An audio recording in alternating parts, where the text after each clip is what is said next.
ఏంటక్కో ఈ కొత్తది పట్టుకొచ్చినట్టున్నావు? ఏం లేదు. చిన్నపిల్లల ఆమ్లెట్ అండి ఇది. చిన్నపిల్లలకి కూడా ఆమ్లెట్ స్పెషల్‌గా ఉంటదేంటి అని అనుకుంటున్నారా? ఏం లేదండి. గిన్నెలో కొంచెం ఉప్పు, పసుపు, పెప్పర్ వేసి కొంచెం వాటర్ వేసి కలుపుకోండి.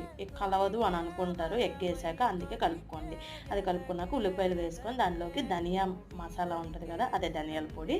దాంట్లోకి నేను 3 రకాల సీడ్స్ వేశానండి. ఒకటి పంప్కిన్ సీడ్స్, ఇంకొకటి అవిసె గింజలు, ఇంకోటేదో ఉంది. 3 కలిపి పొడి చేసుకున్నది వేశాను. ఇంకోసారి చూపిస్తాను ఆ పొడి చేసినప్పుడు. వేసుకొని మంచిగా దాంట్లోకి ఆమ్లెట్ మొత్తం 2 గుడ్లు యాడ్ చేసి కలిపేశాను.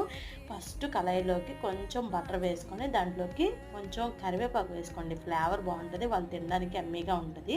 వేసుకున్నాక ఆమ్లెట్ వంపేసుకోవడమే.